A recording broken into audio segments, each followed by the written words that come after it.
I didn't marry into a nightmare. Not at first. When I first met Michael, he was everything I thought I needed. Soft-spoken, attentive, good job, kind smile. He didn't talk much about his family, and maybe that should have been the first clue. All I knew was that he was close with his mother, very close.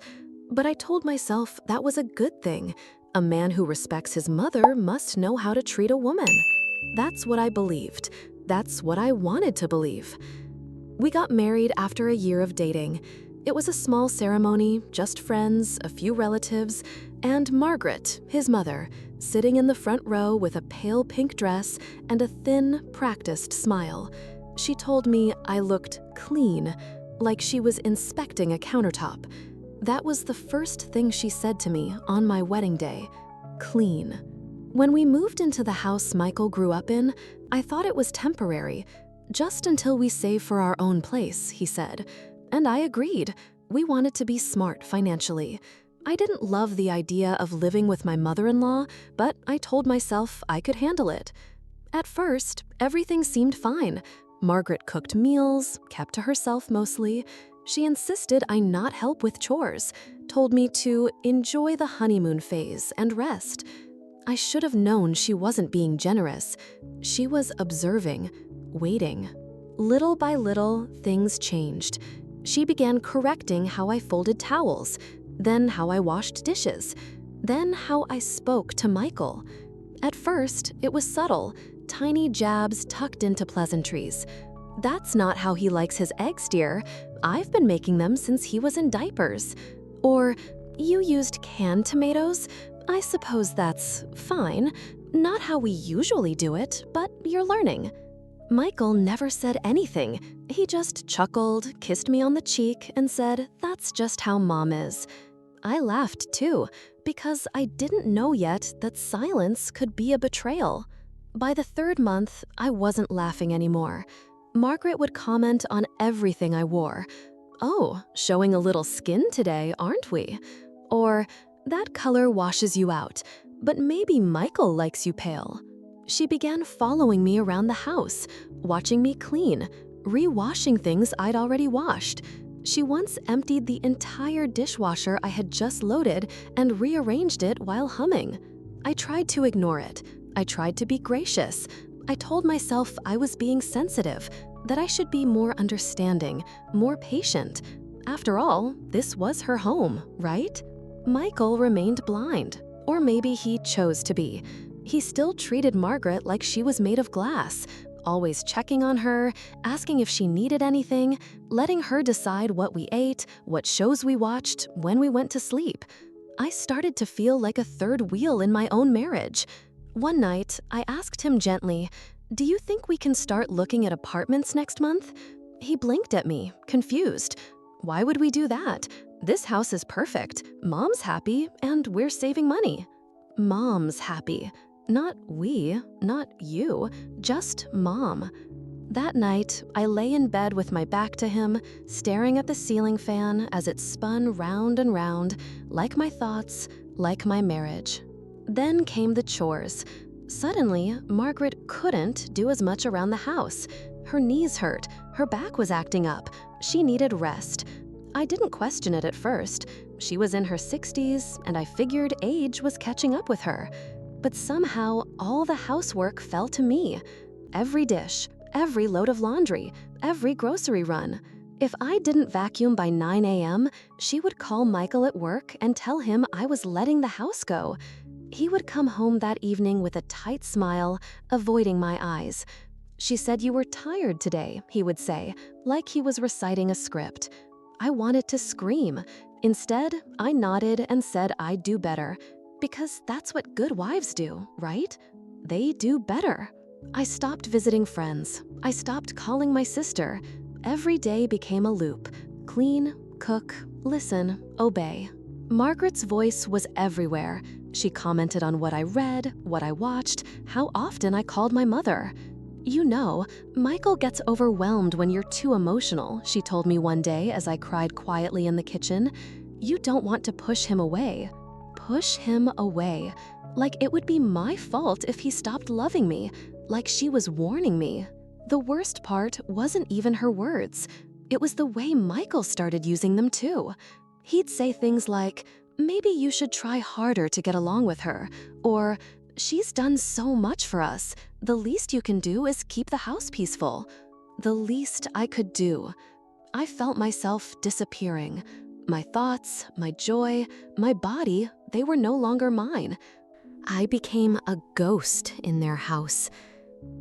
Then, one morning, I woke up before dawn, walked into the kitchen, and found Margaret sitting in the dark. Just sitting.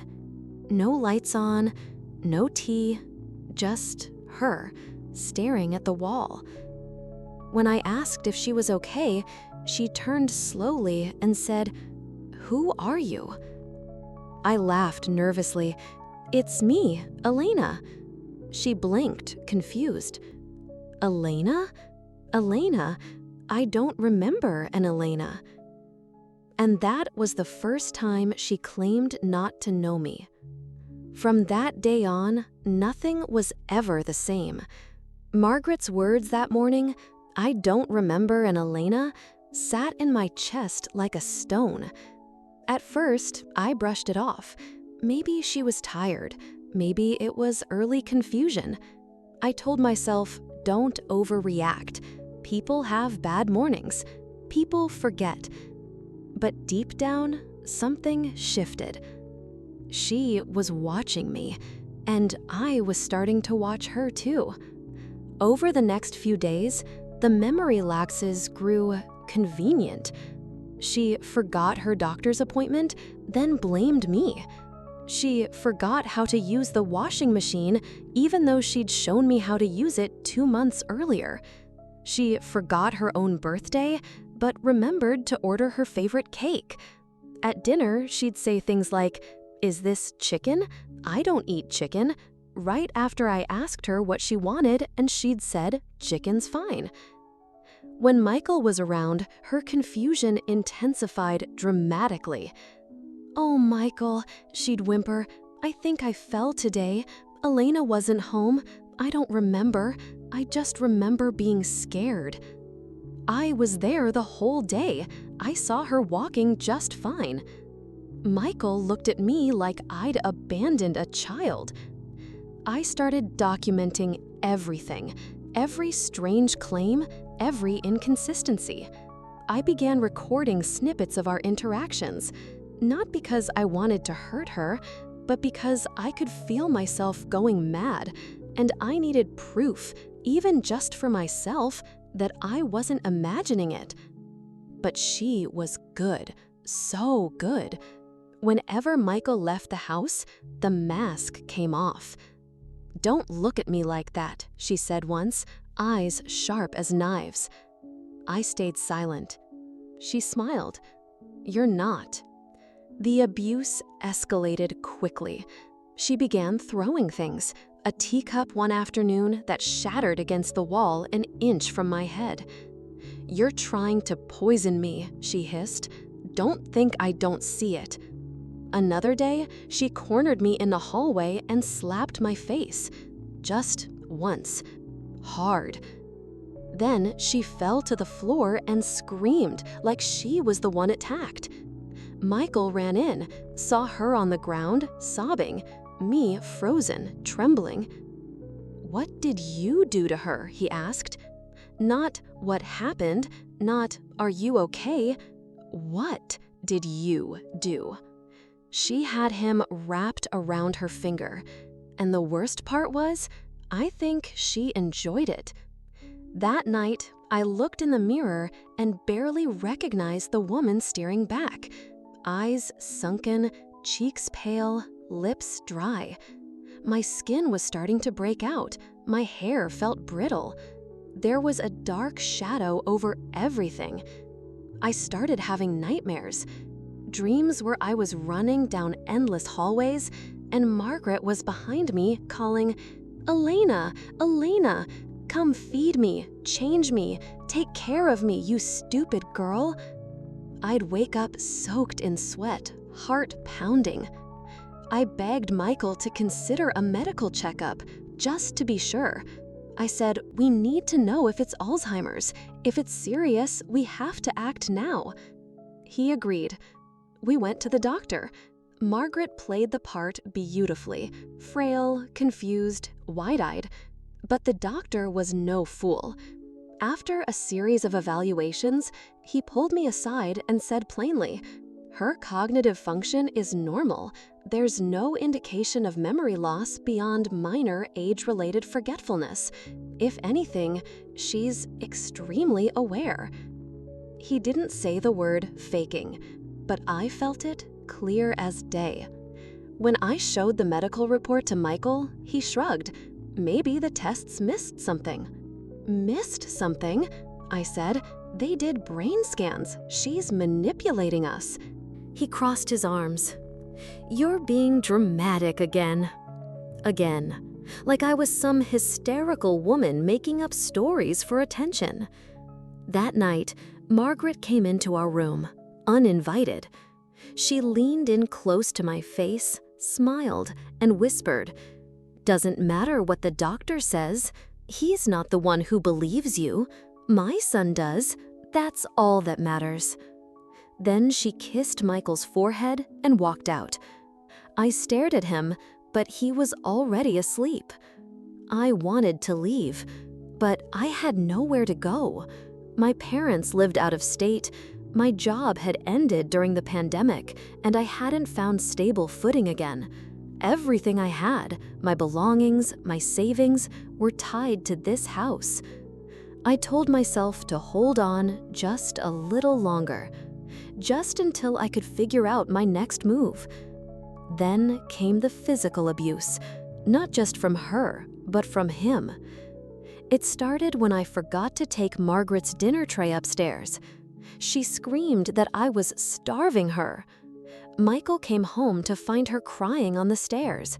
He didn't even let me explain. He pushed me hard. I hit the kitchen cabinet and bruised my hip.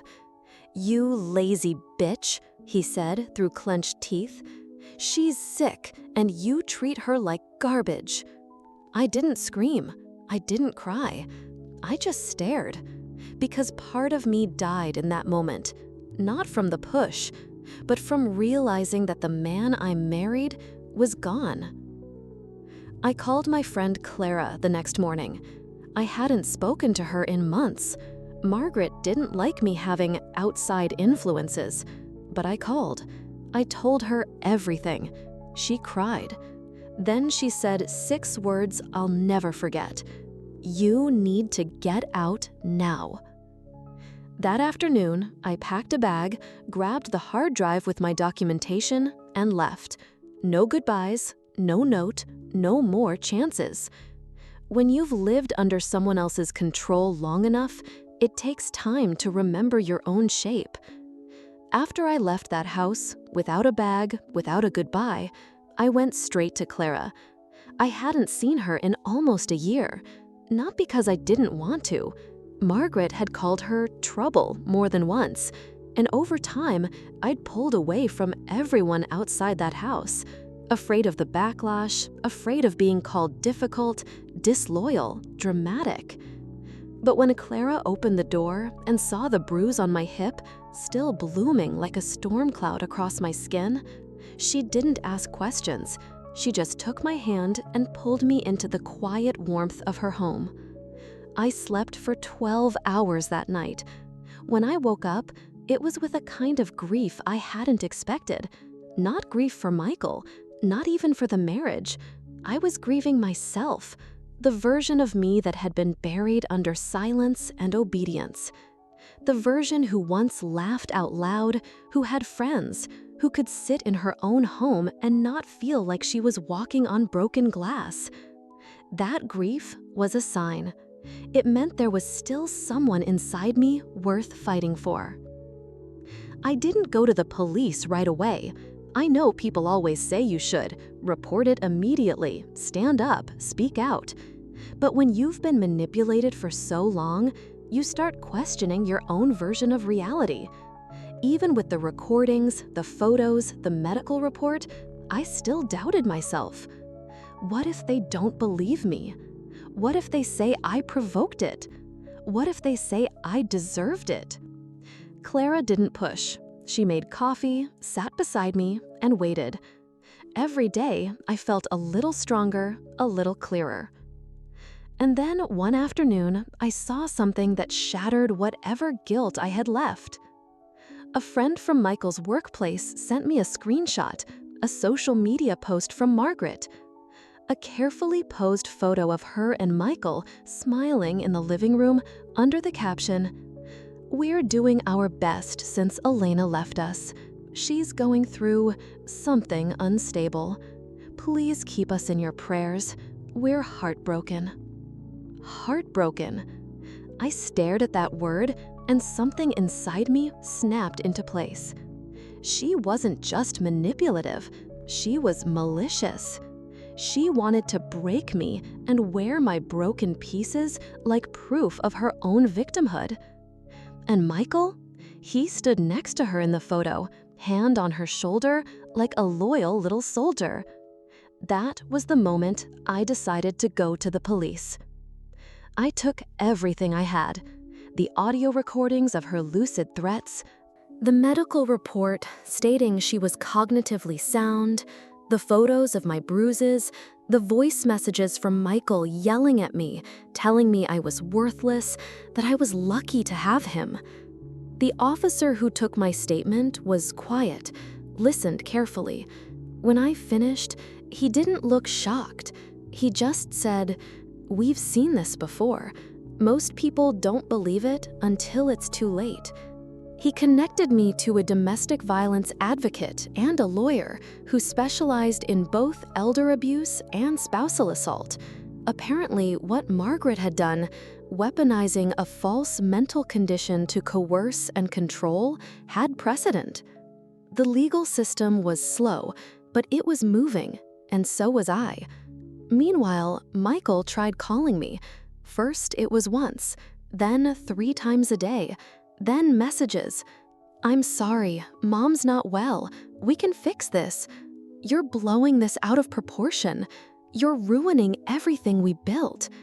I didn't respond, not because I didn't have words. I had hundreds of them, but none of them would have reached him. People like him don't listen to pain unless it's their own. One morning, I walked past our old house. I don't know why, maybe to prove to myself I could. Through the window, I saw Margaret sitting alone in the living room. Michael wasn't home. She was holding a remote, staring blankly at a muted TV. The woman who once ran that house like a tyrant now looked small. And for a moment, I felt nothing. No rage, no pity, just distance. I didn't knock. I didn't wave. I walked away. Over the next few weeks, my case moved forward. Clara helped me set up a temporary restraining order. The lawyer prepared to file both a civil suit and a formal complaint to Michael's workplace. There were days I doubted myself. Nights I woke up sweating, hearing echoes of Margaret's voice. "You're nothing. You're just a phase. He'll get tired of you."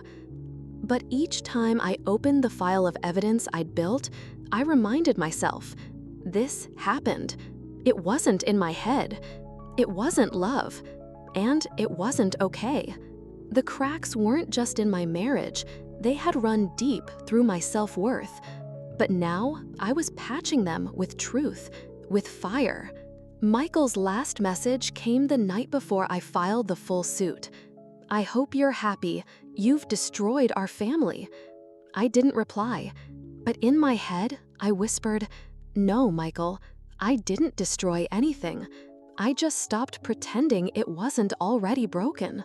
You don't always know when something will be the last time, the last insult, the last slap, the last time you let someone make you feel smaller than you are. But sometimes your body knows before your mind does. And that night, my body said, "This is it." It was a Friday. I remember because I'd spent the afternoon finalizing the paperwork with my lawyer. Civil suit, restraining order, asset protection. Everything was lined up. Clara had driven me there and waited in the car like backup. When I got home, I turned off my phone and just sat. Silence is a strange thing after months of chaos. It makes the edges of your thoughts louder. I sat on the couch staring at the lamp I never turned on because Margaret said it made the room too harsh. I hadn't even realized I'd kept that rule, even after leaving, even after everything. That's what they do. People like her, like Michael, they train you not to need chains. They teach you to cuff yourself. I turned on the lamp just to see the light hit the walls. It was ugly, and it was mine. That night, Michael showed up. I hadn't seen him in over 3 weeks. The last text I got was filled with guilt, laced with threats disguised as apologies. I never responded. But there he was, outside Clara's apartment, buzzing the door, calling out my name. I almost didn't answer. But something inside me, something reckless or brave, opened the window instead. He looked up. He said, "Talk to me." No. "Elena, just 5 minutes." No. "You owe me that." I laughed, a real laugh, bitter, hollow. "I owe you?" His jaw tightened. "This isn't you. You've let people fill your head." "This is me," I said. "This is me remembering who the hell I am." He showed up again the next day, and the day after that. He left notes at the front desk, slipped letters under the door. One of them was long. Pages of memories, things we'd done together, holidays, dinners, vacations, trying to rewrite the story, trying to pull me back into the version of us where he was gentle and kind and the abuse had never happened. It didn't work, because I remembered all of it. The good, yes, but also how quickly he stopped being good when his mother snapped her fingers, how fast he turned cold, how easy it was for him to say, "You're lucky I put up with you." One day, he stopped pretending. The last note wasn't handwritten. It was typed, cold, legal. "If you go through with this, I'll make sure you regret it. No judge will believe you over my mother. You're unstable, you're vindictive, you'll lose." That was the night I returned to the house. Not to stay, not to beg, to collect the final pieces. I waited until I knew Margaret would be out, her weekly church group. Michael was at work. I still had a copy of the garage code.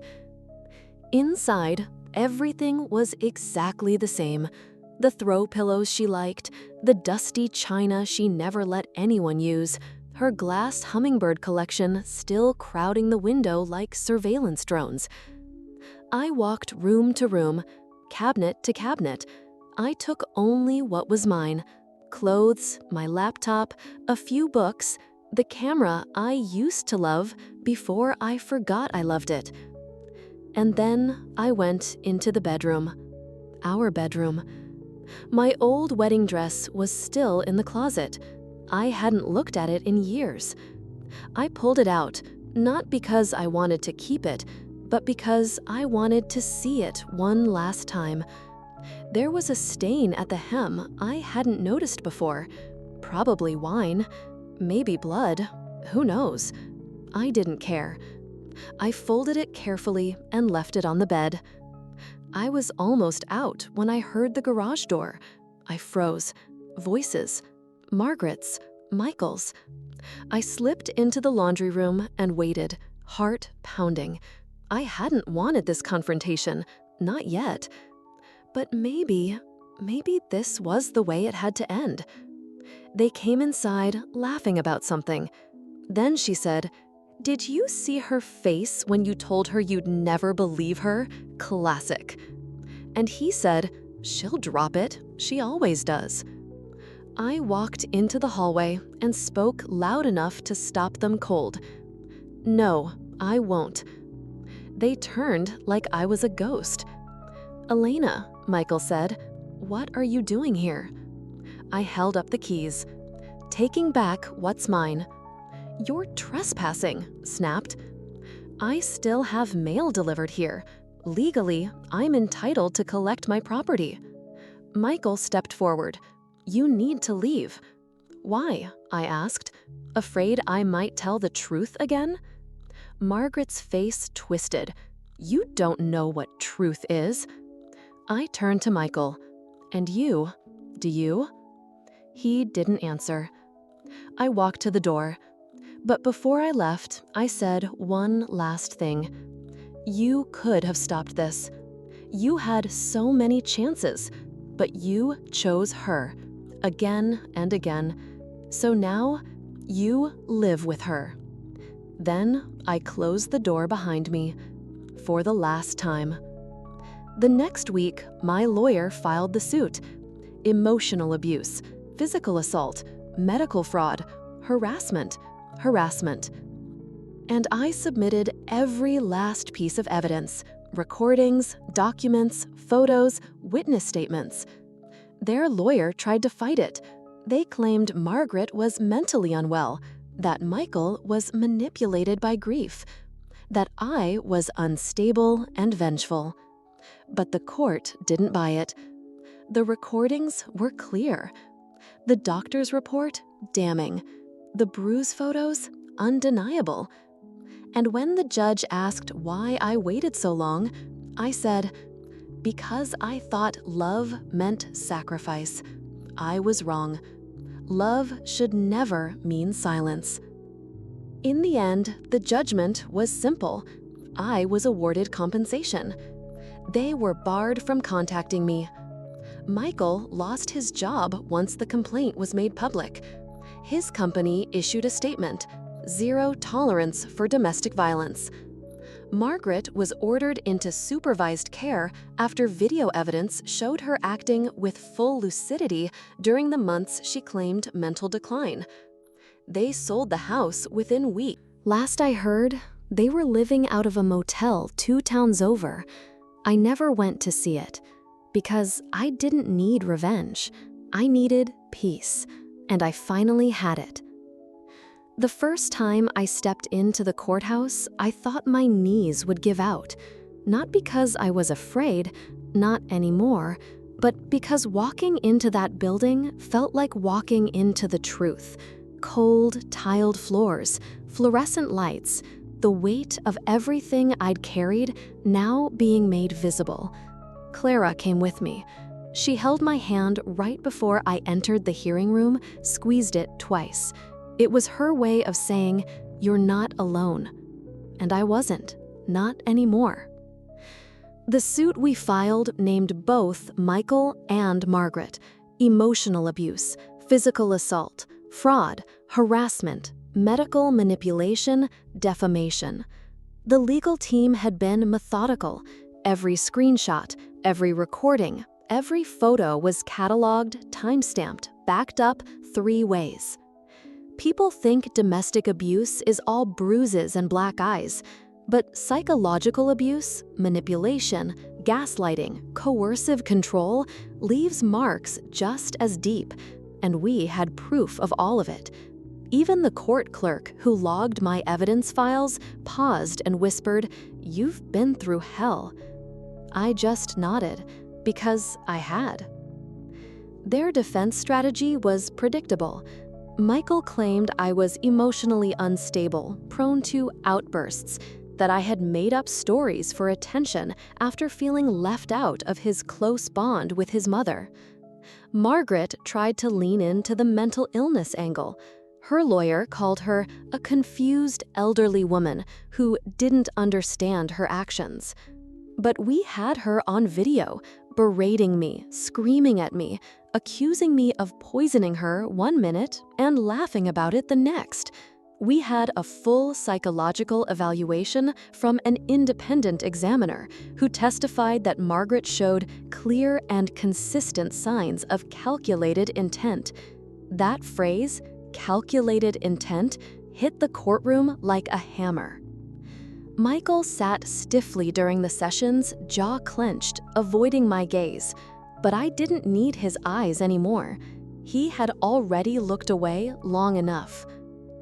I watched as my lawyer dismantled their case piece by piece. Every lie was met with a document, every contradiction exposed by a recording. And the moment the judge heard the audio where Michael shouted, "You're lucky I don't throw you out like trash," the entire tone in the room changed. No more pretending, no more charm, only silence. My testimony was the hardest part, not because I was afraid to speak, but because speaking it made it real all over again. I described the days she pretended not to know my name, the plates thrown at my head, the night he pushed me so hard I bruised for a week, the look on his face when he said I was worthless. And I described what silence feels like, the kind that eats at your soul. When I finished, the room was so quiet I could hear someone in the back row swallow.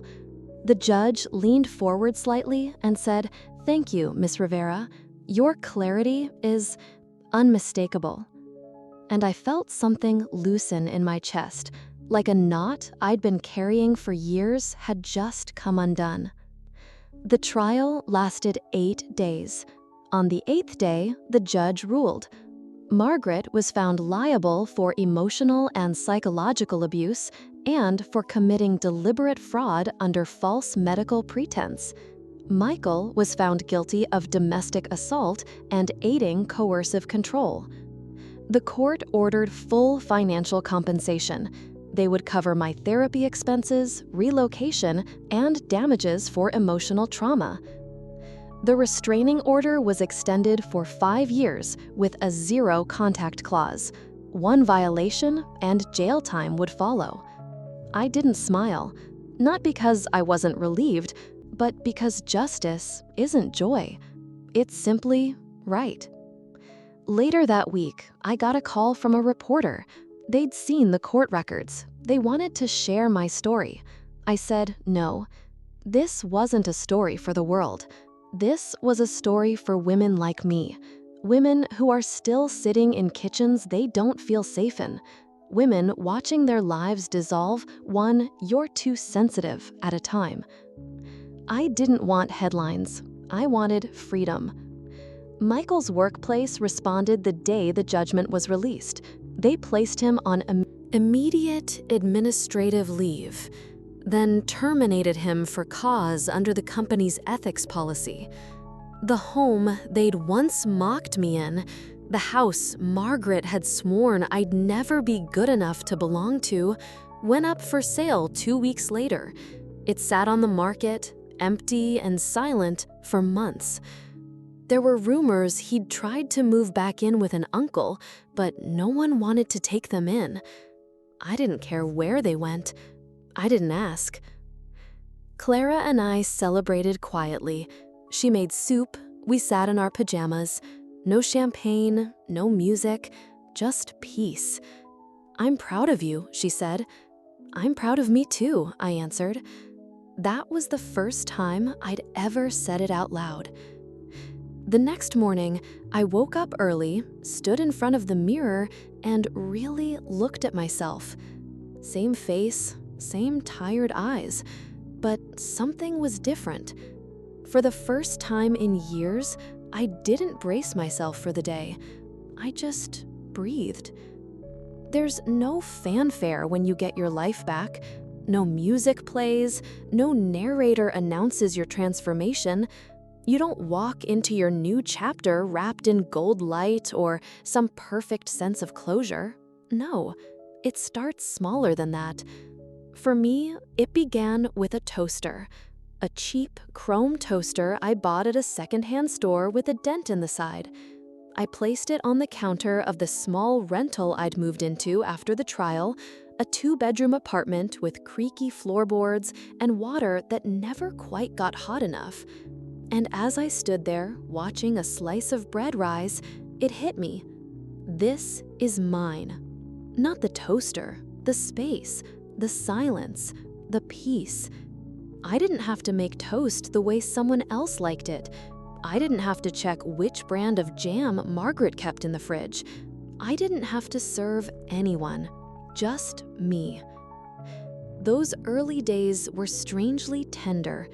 I slept with the windows open. I wore the clothes Margaret once mocked.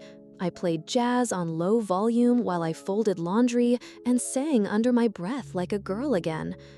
I bought fresh flowers from the market every Sunday and placed them by the window, not for anyone else, but for myself. The first time I laughed, truly laughed, was at something so stupid I can't even remember it now. But I remember the sound. It felt foreign and familiar all at once. I paused when I heard it, then I smiled. Healing, I've learned, isn't dramatic. It's not some mountaintop moment. It's made of 1,000 small choices. To make your bed, to water a plant, to block his number again when he finds a new way to reach you, to go to therapy even on days you think you're fine, to take the long way home because you want to see the river, not because you're avoiding the old neighborhood anymore. My therapist once asked me, "What do you want your life to sound like now?" I told her, quiet, but never silent again. There's a difference. Margaret's house was full of silence, not peace, silence. The kind that chokes, that swallows your voice. The kind of quiet where you're afraid to cough too loud, drop a spoon, express a need. My new quiet is gentle, spacious, safe. I don't flinch when the door creaks. I don't hold my breath when the mail arrives. I don't jump at the sound of footsteps behind me. That's freedom. Not loud, but absolute. Of course, there are hard days too. Healing doesn't mean forgetting, and it doesn't mean I don't still carry the echoes. Sometimes I still wake up bracing for a voice that isn't there. Sometimes I still hear Margaret's words in my head when I reach for joy. You think you're special? Michael will leave you eventually. Don't embarrass yourself. And sometimes I believe them. For a minute, maybe an hour, but not for days anymore, not for weeks. I let the thoughts come, then I let them leave. Like uninvited guests who no longer know how to get comfortable in this home. Michael tried reaching out once more, through a mutual acquaintance. A vague message about how he was working on himself, that he hoped I'd find peace, that he never meant for it to get so bad. I didn't reply, because peace isn't something I'm searching for anymore. I've already found it, and it doesn't include him. I started writing again. I hadn't written anything personal in years, but now, in the quiet hours of early morning, I sit at my desk with a warm mug of coffee and let the words come. Sometimes it's just a line, sometimes a page, but every sentence is a stitch, pulling me back into wholeness. I joined a community group for women who've left abusive relationships. We meet once a week, no name tags, no introductions unless we want to, just a circle. Some weeks it's all tears, other weeks we laugh so hard we forget why we came. One woman said, "I used to think leaving made me weak. Now I know staying nearly killed me." We all nodded, because every woman there understood. Survival isn't weakness, it's strength in its rawest form. I don't want to go back to who I was. That woman no longer fits the life I'm building. She was good, she was brave, but she was afraid. I'm not afraid anymore. I want to become who I never got to be before. Margaret's voice filled my house, and Michael's silence made it echo. I want to become a woman who takes up space, who laughs loudly in cafes, who sleeps in on Sundays and burns the eggs and doesn't apologize for either. Clara and I took a trip in the spring, just a weekend getaway, by the sea. No plans, no schedules. We sat by the window of a little diner, hair messy from the wind, eating fries and drinking milkshakes. She looked at me and said, "You're different now, still you, but stronger." I said, "I don't feel stronger. I just feel more honest." She nodded. "That's strength too." I still have the court documents tucked in a folder, not because I look at them, but because they're part of the story. I earned every page of that file, but I don't carry them with me. Not emotionally, not anymore. One day, I'll probably move again, maybe get a little place with a yard, maybe rescue a dog, start a small business. I don't know yet. But whatever I do, I'll do it with my name on the lease, my name on the bank account, my name on the mailbox. No one else, just mine. There are moments now when I forget I was ever afraid, not because I've erased the past, but because I've built something so steady, so quiet and strong that fear no longer finds a foothold. Sometimes I catch my own reflection and don't recognize her, not because she looks different, though she does, but because of the way she stands, straighter, unapologetic, like she belongs in the world now, without asking. That's who I'm becoming. Not a victim, not even just a survivor. A woman, whole, awake, and done apologizing for it. The transformation didn't happen all at once. It happened in little choices. Like saying no without explaining myself. Like choosing my own meals without worrying if someone else will approve. Like filling a room with music I love, even when no one's listening but me. One morning, I bought a red coat. I don't even like red, or I thought I didn't. Margaret once said red was too bold for my complexion. But I wore that coat to the grocery store, to the library, to the pharmacy. Every time, someone said, "That color looks amazing on you." I smiled and said thank you, because it did. My world has gotten bigger, not just physically, though it has. I go places now. I travel alone. I take walks without needing to text someone that I'm on my way home. But it's also bigger inside. I feel more space in my chest, in my mind. I'm not always thinking about how to keep the peace or stay small. I'm not always worried about setting someone off or being too much. I take up space now, and it feels good. Work has changed too. I took a job at a local nonprofit, helping women navigate housing and employment after domestic upheaval.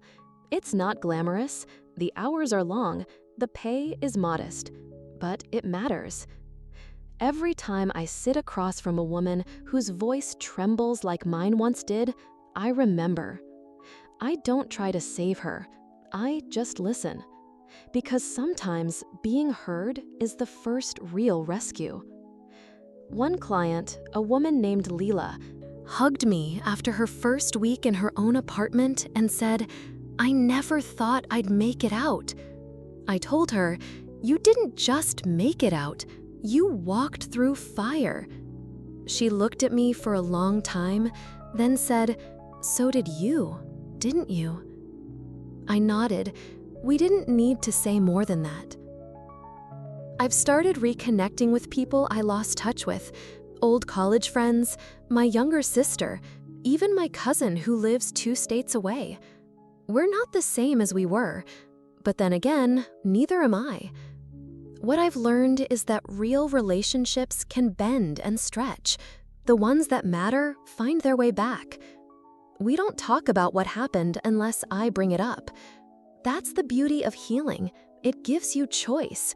To tell the story or not. To be the storyteller or simply the author. I've earned the right to both. Margaret's name doesn't come up much anymore. Michael's even less. Not because I've forgotten, but because they no longer shape my days. Last I heard, they were still bouncing between temporary rentals, He tried getting rehired in finance, but word travels fast. Even quiet lawsuits have echoes. The industry moved on.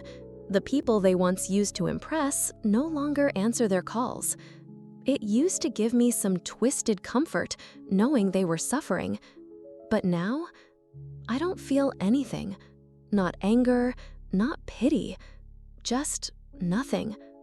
And in some ways, that's the most powerful healing of all. I thought justice would be a gavel slam, a headline, a moment that would restore what they took. But it wasn't. Justice was realizing they no longer lived in my mind, not even as shadows. I got a tattoo last month, just a small one, on my ribcage over the place I used to feel the most hollow. It's a single word, still, because I'm still here, still standing, still me, even after everything, and because stillness is what I fought so hard to find. I've begun dating again, cautiously, slowly. At first, I told myself I wasn't ready, that I didn't want anyone in my space, that I'd be too guarded to let love in again. But then I met someone at the bookstore, kind eyes, gentle voice, asked before he touched my hand, listened when I spoke. We're not rushing. I told him everything by the third date, not the brutal details, but enough to know what he was walking into. He didn't flinch. He said, "You don't owe me your story, but thank you for trusting me with it." And that night, when he kissed me, I didn't tense. That mattered, more than he even knew. Some nights, I sit by the window with a cup of tea and watch the city flicker. I think about the girl I used to be. I don't hate her. She was doing her best. She didn't have the tools yet. She thought love was supposed to hurt if it meant anything. She confused sacrifice for loyalty. She thought endurance was strength. Now, I know better. Strength isn't about what you survive. It's about what you become after surviving.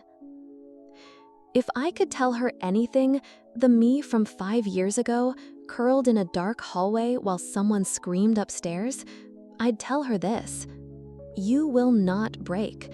You will bend, yes. You'll ache. You'll cry so hard your ribs hurt.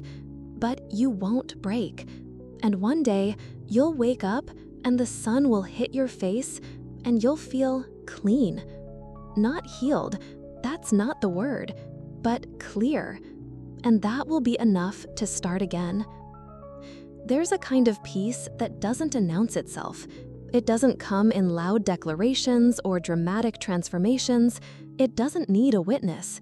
It just arrives, like the tide at dawn, slow, steady, and certain. That's what life feels like now. Not perfect, not painless, but mine, entirely mine. I wake early most days, not because I have to.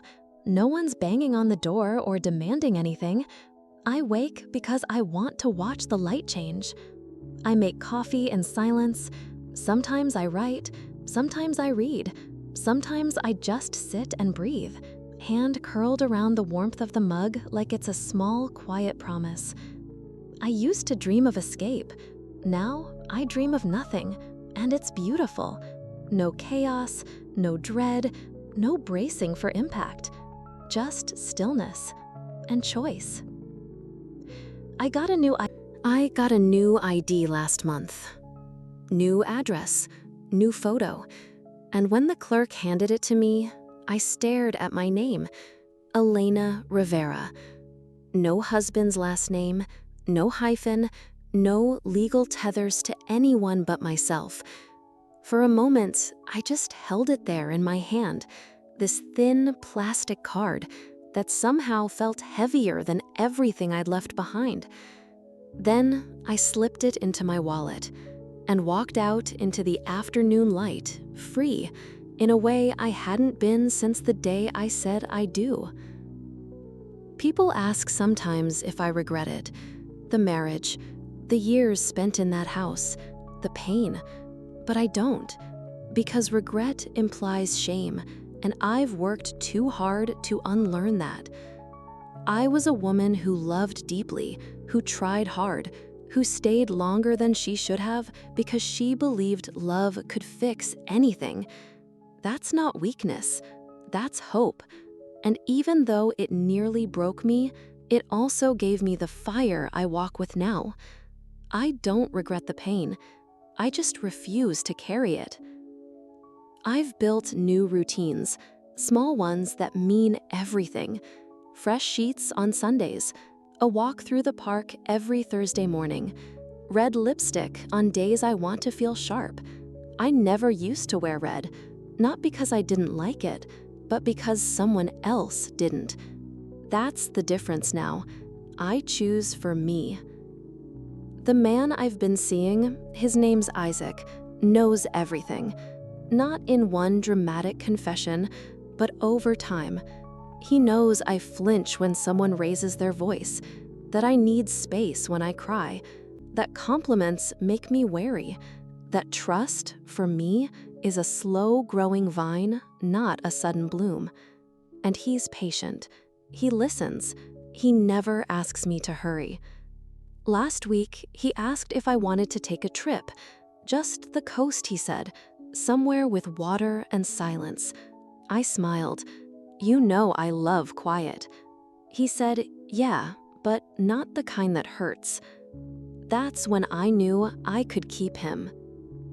I've also started mentoring, quietly, locally. There's a shelter nearby for women getting out of abusive relationships. Once a month, I sit in a circle with women at the very beginning of their freedom, and I say the words I once needed to hear. You're not crazy. You're not weak. You're not alone. They listen, some with tears in their eyes, others with arms crossed, not ready yet to believe me. That's okay. They will. One of them, Maria, came up to me after a session and said, "You don't look like someone who's been through all that."